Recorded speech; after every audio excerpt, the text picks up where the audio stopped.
વિદ્યાર્થી મિત્રો, આજે આપણે જૈવ અણુઓ વિશે વધુ આગળ શીખીશું. જૈવ અણુઓના મુખ્યત્વે બે પ્રકાર છે.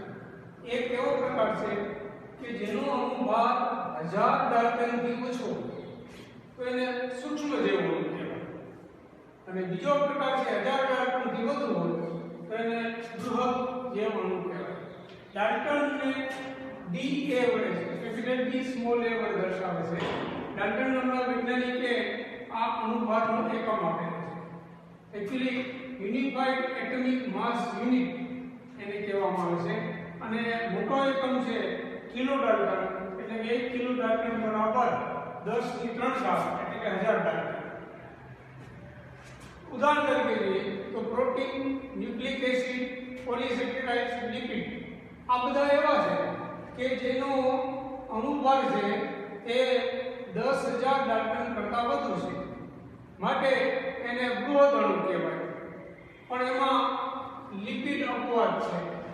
વળી આ બધા જે અણુઓ છે એ બધા પોલિમર છે, એટલે કે મોનોમર જોડાય અને લાંબો તંતુ જેવી રચના થાય છે. એમાં પણ અપવાદ લિપિડ છે. હવે લિપિડનો સામાન્ય રીતે અણુભાર જુઓ તો લગભગ 800 ડાલ્ટન કરતાં પણ ઓછું છે, છતાં એને બૃહદ અણુ શા માટે ગણવામાં આવે? એનું કારણ છે કે ઓછા અણુભાર ધરાવતા જે શરીરનું સ્વરૂપ છે એવા સ્વરૂપમાં આ લિપિડ નથી. ખરેખર જો તો કોષરસ પટલ અને અન્ય પટલ એટલે કોષની અંગિકાના બધા પટલ છે એ બધાને એને લો, એને વાટો અથવા તો એને મિક્સરમાં ગ્રાઇન્ડિંગ કરો તો એ પુટિકા સ્વરૂપમાં રૂપાંતરિત થાય છે. સાવ રજકણસ જેવા નાના સ્વરૂપમાં રૂપાંતર થતો નથી, અને એ બધી એસિડ અદ્રાવ્ય છે. બૃહદ આણ્વીય અંશનો એ ભાગ છે.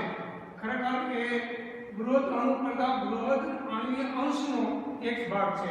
એસિડ દ્રવ્ય જૂથ અને કોષરસીય જૂથ સંગઠનનું પ્રતિનિધિત્વ કરે છે. કોષરસીય દ્રવ્ય અને કોષની અંગિકાઓ એ બંને એસિડ અદ્રાવ્ય છે. એ બંને સાથે મળી અને કોષ અને કોષનો સમૂહ એ જીવંત પેશીની રચનાની અંદર અગત્યનો ભાગ ભજવે છે. જીવંત પેશીના રાસાયણિક સંગઠનને શ્રેણીબદ્ધ કરો તો તેની અંદર વિપુલ માત્રામાં કયું રસાયણ જોવા મળે? તો પાણી. આપણે બધાને ખબર છે કે આપણું શરીર છે એ લગભગ 60 થી 70% પાણીનું જ બનેલું છે. આ દ્રષ્ટિએ પાણીનું કેટલું મહત્વ છે એ આપણે ખ્યાલ આપશે. પ્રોટીન્સ વિશે શીખીશું. પ્રોટીન્સની વાત કરીએ તો સામાન્ય રીતે કાર્બોહાઈડ્રેટ અને લિપિડ અથવા ફેટ અથવા ચરબી એની અંદર કાર્બન, હાઇડ્રોજન અને ઓક્સિજન આ 3 ઘટક તત્વો હોય. પણ પ્રોટીનના ઘટક તત્વોની વાત કરીએ તો કાર્બન, હાઇડ્રોજન, ઓક્સિજન અને નાઇટ્રોજન, એમાં નાઇટ્રોજનનો ઉમેરો થાય છે. એમિનો એસિડથી પ્રોટીન બને છે. બધા એમિનો એસિડ એકબીજા સાથે જોડાય જોડનારો બંધ છે એ કાર્બનિક રસાયણમાં તેને પેપ્ટાઇડ બંધ કહેવામાં આવે છે. એની લીધે રેખીય શૃંખલા થાય. રેખીય શૃંખલા એ થાય એને પેપ્ટાઇડ કહેવાય. આ પેપ્ટાઇડ બધા એકબીજા સાથે જોડાય અને પોલીપેપ્ટાઇડ, અને આખો પોલિમર એટલે કે લાંબો તંતુ બને છે. પ્રોટીનમાં 20 પ્રકારના એમિનો એસિડ છે. પોલિમરનો એકમ મોનોમર. આ બધા મોનોમર એકને જ મોનોમર વારંવાર જોડાય તો એને સમ પોલિમર કહેવાય. પણ એક કરતા જુદા જ પ્રકારના પોલિમર મોનોમર જોડાય તો વિષમ પોલિમર છે. પ્રોટીન મોટે ભાગે વિષમ પોલિમર છે. સ્વાસ્થ્યવર્ધક છે. શું કામ? એનો સ્વાસ્થ્યવર્ધક એટલા માટે કે એને લીધે આપણું શરીરનું સ્વસ્થતા જળવાય છે. આપણા શરીરનું વૃદ્ધિ, વિકાસ, શરીરનો બાંધો, કોષનો ઉત્પત્તિ તો એ બધા પ્રોટીનને આભારી છે. વળી આની પૂર્તતા ખોરાક દ્વારા થાય છે. ખાસ કરીને જોઈએ તો શાકાહારી પ્રાણીઓ અને પ્રોટીન કઠોળ અને દૂધમાંથી મળે. આ સિવાય પ્રોટીન કોઈ અલગ રીતે મેળવી શકતા નથી. તેથી કઠોળ અને દૂધ ખોરાકમાં વારંવાર લેવાય. સોયાબીનમાં સૌથી વધારે પ્રોટીન છે એટલે સોયાબીનની વડી અને સોયાબીનનો આપણે ખોરાકમાં ઉપયોગ કરતા હોય છે. માંસાહારી લોકોને પ્રોટીન તૈયાર મળી જતું હોય છે માંસમાંથી. આમ જોઈએ તો પ્રોટીનના અન્ય પણ કાર્યો છે. દાખલા તરીકે આપણા વાળ, નખ, ત્વચા એ બધા પ્રોટીનના બનેલા છે. ગાયના શિંગડા, પગની ખરી એ બધા પ્રોટીનના બનેલા છે. પ્રોટીન વિષમ પોલિમર છે, એટલે કે મોનોમર એક નથી, જુદા જુદી જાતના મોનોમર જોડાય અને પોલિમર બનતા હોવાથી તે પ્રોટીનને વિષમ પોલિમર કહેવામાં આવે છે. સ્વાસ્થ્યવર્ધક ખોરાક દ્વારા પૂરતી અનાવશ્યક એમિનો એસિડ શરીરમાં બને છે. પણ આવશ્યક એમિનો એસિડ છે એ તો ખાદ્ય પદાર્થો દ્વારા જ મળે છે. એટલે પોષક દ્રવ્યોનું કોષ રસમાં પારપટલ અવરજવર એ આ પ્રોટીન દ્વારા થાય છે. સૂક્ષ્મજીવથી આપણને રક્ષણ કરે છે એ જે કોષ બનેલા છે એ પણ પ્રોટીન જ છે. અંતઃસ્ત્રાવો અને ઉત્સેચકો બધા પ્રોટીનના બનેલા છે. આપણે કોલેજન સ્વરૂપે પ્રાણી સૃષ્ટિમાં સૌથી વધારે પ્રોટીન છે. એટલે કે પ્રાણી સૃષ્ટિમાં સૌથી વધારે જોવા મળતું જો કોઈ પ્રોટીન હોય તો કોલેજન, અને જીવાવરણમાં જો સૌથી વધારે જોવા મળતું પ્રોટીન હોય તો એ રૂબિસ્કો. રૂબિસ્કો એ ઉત્સેચક છે જેનું નામ રૂબિસ્કો બાયફોસ્ફેટ કાર્બોક્સાઇલેઝ ઓક્સિડેઝ છે. કારણ કે આ બાયફોસ્ફેટ છે એ બે કામ કરે છે, એક કાર્બોક્સિલેશનનું અને ત્યાર પછી ઓક્સિડેશનનું, એટલે એનું નામ આવું છે. રૂબિસ્કો બાયફોસ્ફેટ કાર્બોક્સાઇલેઝ ઓક્સિડેઝનું ટૂંકું નામ રૂબિસ્કો છે. પોલિસેકેરાઇડ્સની વાત કરીએ તો સેકેરાઇડ્સ છે એ કાર્બોદિત પદાર્થની અનુસંધાન કરી શકાય. સેકેરિન શબ્દોથી સેકેરાઇડ્સ આવેલો છે. ખાંડ અથવા ગળ્યો અથવા મીઠાશ આપતા પદાર્થો બધાય જે કાર્બોહાઈડ્રેટ છે એ સેકેરાઇડ્સ છે. પાયાનો ઘટક છે મોનોસેકેરાઇડ છે. દાખલા તરીકે કપાસના રેસા. ગ્લાયકોસિડિક બંધ દ્વારા આ મોનોસેકેરાઇડ એકબીજા સાથે જોડાય અને નિર્જલીકરણ થાય, એટલે કે પાણીનો અણુ દૂર થાય અને તેની અંદરથી મોનોમાંથી ડાઈ બને. બે અણુ જોડાય તો ડાઈ, ત્રણ અણુ જોડાય તો ટ્રાઈ.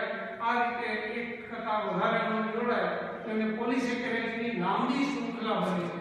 દાખલા તરીકે સેલ્યુલોઝ એ બહુલક સેકેરાઇડ્સ કહેવામાં આવે છે અને સમપોલિમર છે, એટલે કે એક જ પ્રકારના મોનોમર તેમાં ભાગ લે છે.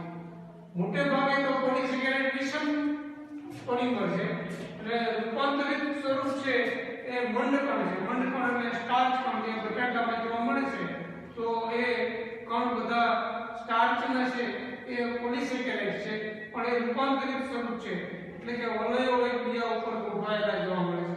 પ્રાણીઓમાં રૂપાંતરિત સ્વરૂપ જો પોલિસેકેરાઇડ્સનું હોય તો ગ્લાયકોજન. આપણા શરીરમાં જે ખોરાકનો સંગ્રહ છે પ્રાણીઓમાં એ ગ્લાયકોજન સ્વરૂપે રહે છે.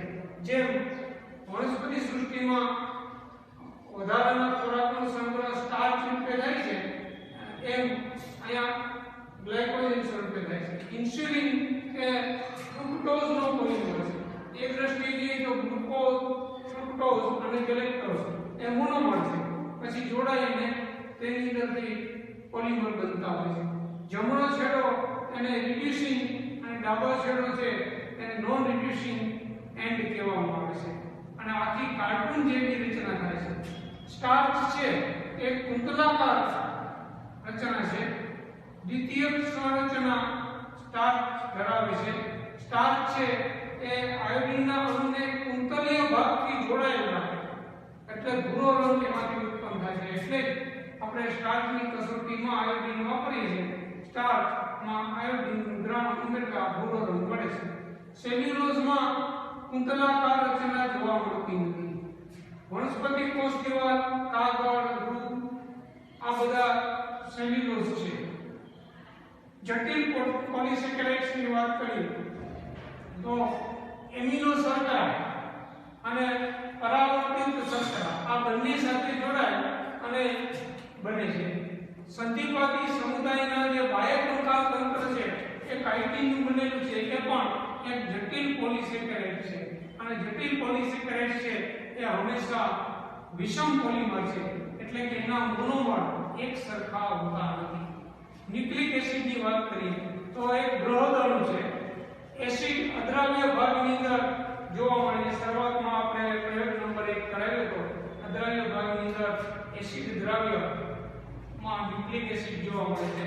પોલીન્યુક્લિયોટાઇડ્સ છે એટલે એક કરતા વધારે ન્યુક્લિયોટાઇડની શૃંખલાઓ તેની સાથે જોડાયેલ છે. તેની અંદર 3 રાસાયણિક ઘટકોનું જોડાણ જોવા મળે છે. એક વિષમ ચક્રીય સંયોજન જેને નાઇટ્રોજન બેઝ કહેવામાં આવે છે. નાઇટ્રોજન બેઝ છે એ 2 ઘટકોના બનેલા છે. એક પ્યુરિન અને બીજું પિરિમિડિન.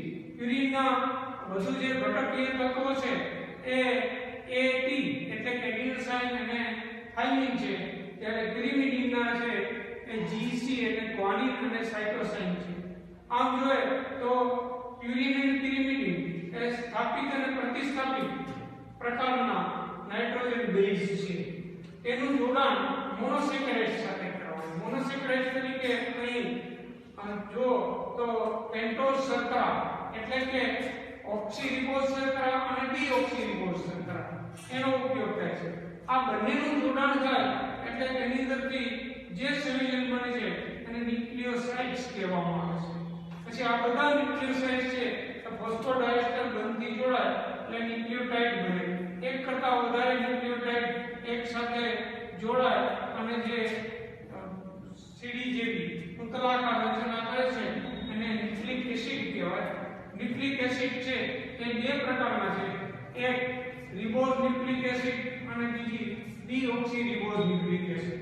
સામાન્ય રીતે જે આનુવંશિક ઘટક છે એ આ બંનેને ગણવામાં આવે છે, પણ વાયરસમાં ન્યુક્લિક એસિડ છે જ્યારે બાકીના બધા સજીવ સૃષ્ટિના સજીવોમાં ડીઓક્સિરિબોઝ ન્યુક્લિક એસિડ છે. ન્યુક્લિક એસિડમાં અને ડીઓક્સિરિબોઝ ન્યુક્લિક એસિડમાં ફરક એટલો કે ન્યુક્લિક એસિડમાં AGCT, ડીઓક્સિરિબોઝમાં AGCT નો ઉપયોગ થાય છે, જ્યારે નાઇટ્રોજન બેઝ તરીકે રિબોઝ RNA માં AGC અને T ની જગ્યાએ U એટલે કે યુરેસિલ નો ઉપયોગ થાય છે. પ્રોટીન્સની સંરચના. એમિનો એસિડ ની વિષમ પોલિમર શૃંખલા એ પ્રોટીન છે. શૃંખલા છે એમિનો એસિડની પણ વિષમ પોલિમર છે એટલે કે મોનોમર એક સમાન નથી. વળી આ અકાર્બનિક જે ક્ષેત્ર છે તેની અંદર દ્વિપરિમાણીય રચના છે. ભૌતિક શાસ્ત્રમાં તેનું ત્રિપરિમાણિક રચના છે, જ્યારે જીવવિજ્ઞાનમાં તેનું 4 સ્તરીય રચના રજૂ કરવામાં આવે છે. પ્રોટીનમાં એમિનો એસિડનો ક્રમ પ્રોટીનના સ્થાનની માહિતી આપે છે. તેને પ્રાથમિક રચના કહે છે. એને ડાબા છેડે પ્રથમ એમિનો એસિડ છે એને N એટલે નોર્થ N ટર્મિનલ, જમણા છેડે C ટર્મિનલ કહેવામાં આવે છે અને ઉત્તમની જેમ વળેલો તંતુ છે. હવે મીટળાયેલ તંતુ દ્વિતીયક કહેવાય અને દ્વિતીયક પ્રોટીનમાં, અને ઊનના દડા જેવો થઈ જાય મીટળાઈને ત્યારબાદ એટલે તૃતીયક પ્રોટીનની રચના થાય. અને આ દડા જ્યારે વચ્ચે કોઈ પટ્ટી આકારના ભાગમાં ગોઠવાઈ જાય તો ત્યારે એ ચતુર્થક પ્રોટીનની રચના કરે છે એમ કહી શકાય.